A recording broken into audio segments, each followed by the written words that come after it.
में कि अपने प्रश्न के माध्यम से हम सभी को लाभान्वित करें। नमोस्तु भगवान। महाराज जी, प्रतिदिन लगभग देखता हूँ कि सुबह शांति धारा के समय कोई ना कोई बच्चा आता है जिसकी उम्र 8 साल की हो गई होती है और आपके चरणों में निवेदन करता है, महाराज जी मुझे अष्टमूल गुण का नियम दीजिए। फिर आप उसे संस्कारित करते हैं और वह उसे शांति धारा करता है। महाराज जी, निवेदन है कि ये अष्टमूल गुण क्या है, इसके बारे में बताएं।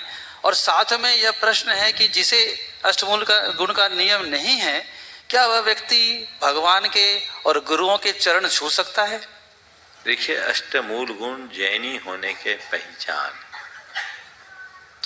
जैन कुल क्रमानुसार ये कुलाचार का अंग है।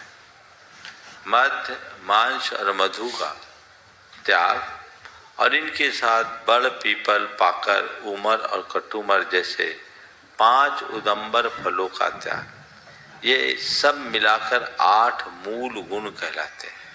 मूल गुण यानी जड़, जैसे पेड़ के लिए जड़ होती है, ऐसे ये जैनत्व के जड़ है।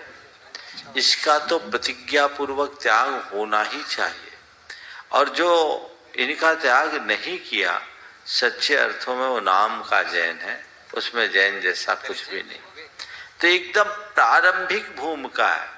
आज जो जैनी होकर मादक पदार्थों का सेवन करते हैं, वो नाम के भी जैन कहलाने के अधिकारी नहीं है। उन्हें इनका परहेज करना चाहिए। और बचपन से यदि ये लोग सब संकल्प ले ले, दृढ़ प्रतिज्ञ हो जाएं, तो बड़े होने पर भटकाव से बच सकते हैं। कई लोग आज भटक चुके हैं, और वो इसलिए भटके कि बचपन से इस प्रतिज्ञा नहीं, ऐसे संस्कार नहीं। तो आने वाली भावी पीढ़ी को भटकाव से बचाना चाहते हैं, तो उन्हें जैन संस्कार विधि से संस्कारित करना बहुत जरूरी है, ताकि उनमें भटकाव ना आए, उनमें स्थिरता बनी रहे और वे अपने जीवन को बेहतर तरीके से जी सके, सुंदर बना सके। ये प्रयास करना चाहिए। शास्त्रों के अनुसार जिनके अंदर ये गुण नहीं है, वह देशना का भी पात्र नहीं। और बात तो बात की है। तो ये आप लोगों को सोचना चाहिए।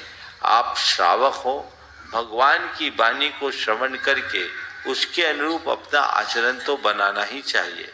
ये बड़ी विडंबना है कि आज के युग में अच्छे अच्छे लोग भटकते जा रहे हैं। आज की युवा पीढ़ी में, जिसमें स्त्री पुरुष दोनों शामिल है, अल्कोहल का अंधाधुंध प्रयोग अब आम होने लगा है। और ये जो प्रयोग है, ये बहुत बड़ा माने एक कलंक है पूरी की पूरी समाज पर। ये एक बहुत बड़े खतरे का चिन्ह है। इससे बचना चाहिए। परिवार विनष्ट हो रहे हैं और इससे हमारी संस्कृति का विनाश हो रहा है, तो उसकी जड़ को सुधारना चाहिए। और बड़े भी यदि अभी तक इस संकल्प से नहीं बंधे, तो उनको संकल्पों में बंधना चाहिए, ताकि आने वाले दिनों में भटकाव से बचा जा सके। और जो भटक गए, वे भी यदि चाहते कि नहीं, मुझे इस कुकर्म से मुक्ति पानी है, तो उन्हें चाहिए कि प्रतिज्ञा पूर्वक इसका त्याग करें। जितने लोग समेत शिखर जी की वंदना करने आते हैं, वे कम से कम ये संकल्प ले कि शिखर जी की वंदना के बाद हम ऐसा नहीं करेंगे। अभी मैं सराक समाज का इतिहास पढ़ रहा था, तो उसमें मुझे एक बात मिली कि सराकों के मध्य, वो प्राय कृषक थे, तो कृषक के खेती को भी एक समय तक बहुत हिंसा का कारण माना जाता रहा। तो उसमें उनके यहाँ एक मान्यता थी कि जो शिखर जी की वंदना कर लेगा, वो कृषि कर्म नहीं करेगा।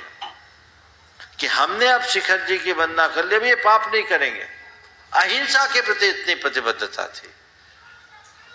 तो तुम लोग भी तो इतना कर सकते हो कि शिखर जी की वंदना कर ली, तो आप कोई मादक पदार्थ का सेवन नहीं करेंगे, गुटखा, मसाला, शराब, बियर कोई प्रयोग में नहीं रहेंगे, तब सार्थकता है।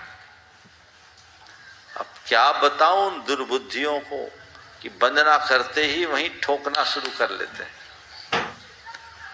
बदलाव चाहिए, जीवन में स्थिरता आ सके और जीवन को अच्छा बनाया जा सके।